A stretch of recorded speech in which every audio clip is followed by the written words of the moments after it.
Angel Heart is a 1987 film written and directed by Alan Parker, based on the book Falling Angel by William Hortzberg.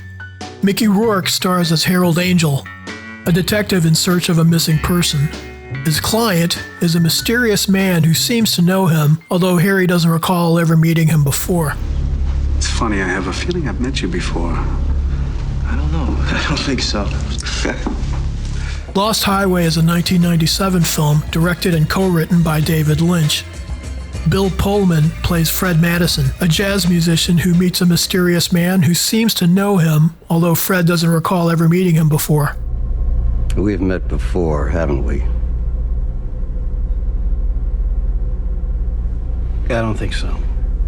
During the course of Harry's investigation, the people he questions all wind up dying. Of course, he has nothing to do with it. Did you kill him? No, I didn't kill him. But the cops might think I did. Fred's wife, Renee, is found murdered in their bed. But not only does Fred have nothing to do with it, he's not even Fred. But I don't remember anything. Lost Highway and Angel Heart share a lot of themes and ideas. The fluidity of identity, the unreliability of memory, self-delusion, and Faustian bargains. They both depict murderers who are able to live with themselves thanks to a dissociative fugue state. They don't recognize themselves or their past and have acquired entirely different identities. Lynch had acknowledged that Lost Highway had something to do with psychogenic fugues. He was also inspired by the O.J. Simpson murder case and wanted to explore the psychology behind Simpson's belief in his own innocence. The subject wasn't too far removed from Lynch's previous work on Twin Peaks. The main difference is that we only get glimpses into the inner workings of Leland Palmer in Twin Peaks, whereas Lost Highway is told strictly from Fred Madison's point of view, or Pete Dayton's point of view, but more on that later. I haven't found any interviews with David Lynch where he discussed Angel Heart, but even if he hadn't seen the film, which I kind of doubt, I feel that there's a strong spiritual link between the two films that you could chalk up to the zeitgeist, or synchronicity, or pure happenstance. Whatever the case, the two films are exploring the same space. Lynch was also inspired to make Lost Highway after reading the two words, Lost Highway, in Night People, a novel by Barry Gifford, who went on to co-write the Lost Highway screenplay with Lynch. Published in 1992, one of the scenarios in Night People is set in New Orleans and involves a white preacher who likes black girls. William Hortzberg began developing a screenplay based on his book Falling Angel almost immediately after it was published in 1978. It was optioned by Paramount Pictures and was to be produced by Robert Evans, who had worked on many classic films including Chinatown and Rosemary's Baby. But the project stalled for years until it was eventually offered to Alan Parker, who would ultimately write the screenplay and direct. Parker initially wanted to cast Jack Nicholson in the role of Harold Angel, but Nicholson declined, and the role, of course, went to Mickey Rourke. But I can't help but wonder if Parker is referencing Jake Gittes in Chinatown through the use of the nose guard. In Chinatown, Jake spends almost half of the film with a bandage on his nose due to it being slashed by Roman Polanski. Harold has no such problems. Parker has explained the use of the nose guard as the serendipitous result of having randomly discovered a whole box of nose guards during production. I'm guessing it was deliberate.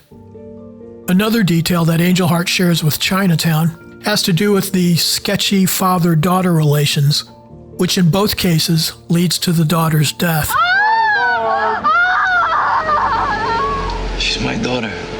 Speaking of Polanski, one could argue that the cinematic trope of Satan having yellow eyes begins with Rosemary's Baby. That tradition continues with Angel Heart. He has his father's eyes. The Faustian bargain that kickstarts the events in Rosemary's Baby are also at the heart of Angel Heart. Guy, the struggling actor, offers up his wife's womb to the devil in exchange for professional success. Likewise, we learn that Johnny Favorite has made a similar pact in exchange for fame and fortune as a big band crooner. Fred Madison is a tenor sax player, and he appears to be pretty successful, especially for an avant-garde jazz musician, with his hot wife and cool crib in the Hollywood Hills.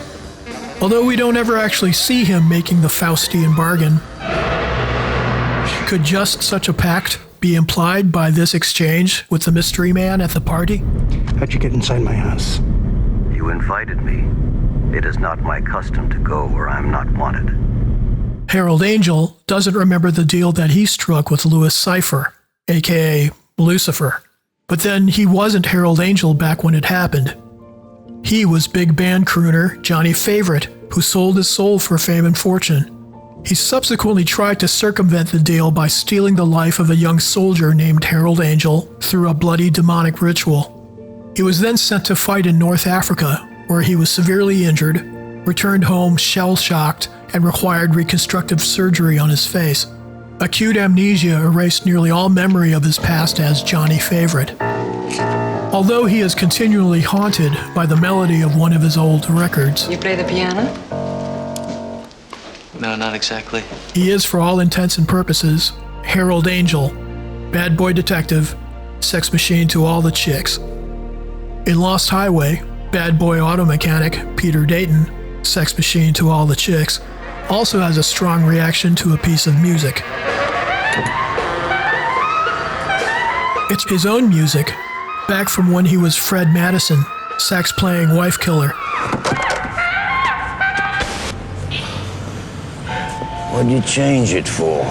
Just like Johnny Favorite's Fugue stayed as Harold Angel, Fred Madison has become Peter Dayton, who is also disturbed by musical memories of his forgotten identity.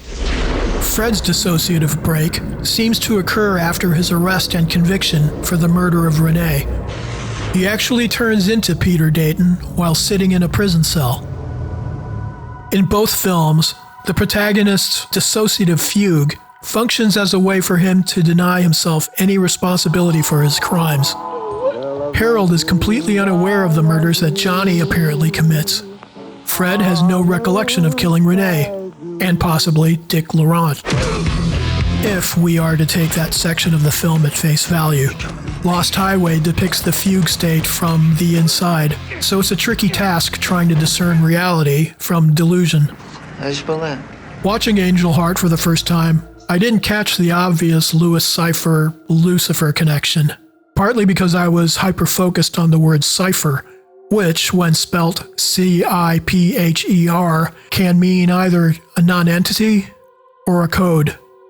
Cypher and the Mystery Man are personifications of dark forces that influence and sometimes take control of human behavior. That's how ancient people understood psychology, as an external force. Cypher is obviously based on Christian iconography, and the Mystery Man is, well, Lynchian. I didn't kill no one.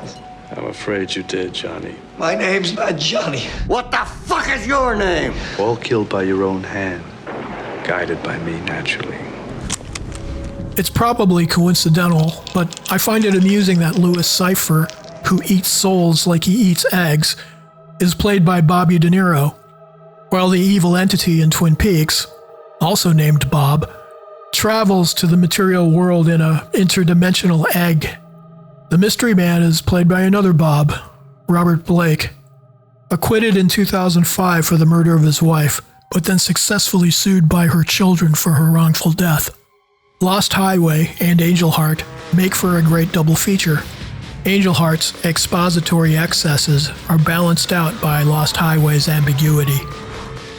But for all their complexities, Lost Highway and Angel Heart share a very simple lesson about how not to live your life.